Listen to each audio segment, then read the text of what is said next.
या देवी सर्वभूतेषु शान्तिरूपेण संस्थिता नमस्तस्यै नमस्तस्यै नमस्तस्यै नमो नमः। दोस्तों, आप सभी को माँ दुर्गा के 2024 में प्रारंभ होने वाले परम पवित्र पुण्य चैत्र नवरात्रों की हार्दिक शुभकामनाएं। इस साल अप्रैल 2024 मंगलवार से चैत्र नवरात्रे का पर्व प्रारंभ हो रहा है, जो 17 अप्रैल तक चलेगी। नवरात्रि में दुर्गा पूजा के पहले कलश और घट स्थापना करके उसकी पूजा की विधि मैं आज आप लोगों के लिए इस वीडियो में लेकर आया हूँ। आशा करता हूँ कि आप लोग ध्यानपूर्वक मेरे प्रयासों को, मेरी कोशिश को, जो मैं आप लोगों तक पहुँचाना चाहता हूँ, सरल से सरल पूजा विधि किस तरीके से कलश और घट स्थापना की जाती है, आप ज़रूर सुनेंगे।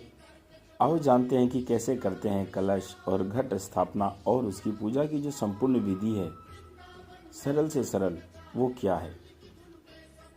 दोस्तों, जो इसका शुभ मुहूर्त है 8 अप्रैल 2024 को रात्रि 11:30 बजे से प्रारंभ हो जाएगा और कलश स्थापना के लिए यह समय अगले दिन 9 अप्रैल 2024 को रात्रि 8:30 बजे तक रहेगा। तो इस तरह से नवरात्रि की जो प्रारंभिक तिथि हुई वह 9 अप्रैल 2024 मंगलवार से ही मानी जाएगी और जो उसका समाप्त है वह तिथि 17 अप्रैल 2024 बुधवार को मनाई जाएगी। नवरात्रि 9 दिन तक ही रहेगी, जैसा कि हमेशा से सृष्टि के नियम अनुसार यह चलती आ रही है। दोस्तों, अब बात करते हैं कलश स्थापना की पूजा विधि। बस इतना ध्यान रखेंगे कि जो हम कलश स्थापित करने जा रहे हैं वह लोहे या स्टील का नहीं होना चाहिए, वह मिट्टी का या तांबे का ही होना चाहिए। एक तांबे के कलश में या लोटे में जल भरें और उसके ऊपरी भाग पर कलावा बांधकर उस मिट्टी के पात्र या फिर तांबे के पात्र पर घट पर रखें। अब कलश के ऊपर पत्ते रखें। पत्तों के बीच में कलावा से बंधा हुआ नारियल, जो कि लाल चुन्नी में आपने लपेट रखा होगा, उसको रखें। पर इस बात का ध्यान रखें कि नारियल को कभी भी खड़ा करके ना रखें। उसकी जो 3 नेत्र हैं वह अपनी तरफ, यजमान की तरफ अर्थात पूजा करने वाले की तरफ ही होनी चाहिए।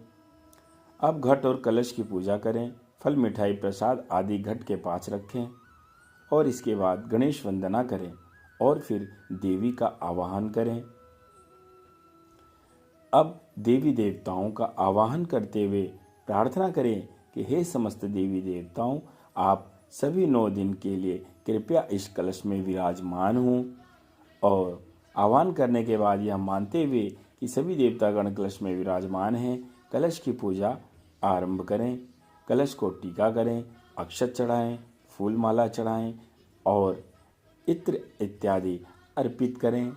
नैवेद्य यानी फल, मिठाई आदि अर्पित करें। इस तरह आपकी कलश स्थापना संपूर्ण होती है। अब हम बात करते हैं घट स्थापना की। दोस्तों, घट अर्थात मिट्टी का घड़ा, इसे नवरात्रि के प्रथम दिन शुभ मुहूर्त में ईशान कोण में स्थापित किया जाता है। घट में पहले थोड़ी सी मिट्टी डालें और फिर जौ के दाने डालें। फिर एक परत मिट्टी की और बिछा दें। फिर एक बार फिर से जौ डालें और फिर से एक बार पतली सी मिट्टी की परत ऊपर से दोबारा बिछा दें। अब इस पर जल का छिड़काव करें। इस तरह ऊपर तक पात्र को मिट्टी से भर दें। अब इस पात्र को स्थापित करके पूजन करें। जहाँ घट स्थापित करना है वहाँ एक पाट रखें और उस पर साफ लाल कपड़ा बिछाकर उस पर घट स्थापित करें। घट पर रोली या चंदन से स्वास्तिक जरूर बना दें। घट के गले में मूली अवश्य बांधें। दोस्तों, यह तो थी कलश और घट स्थापना की पूजा विधि। जो सरल से सरल एक विधि है वो मैं आप लोगों के लिए लेकर आया हूँ। और अगली वीडियो में मैं आप लोगों के लिए इस नवरात्र से जुड़ी और महत्वपूर्ण जानकारी लेकर आऊँगा। तब तक के लिए आप सभी अपना ख्याल रखें। जय माता दी, जय श्री राम, ओम साई राम।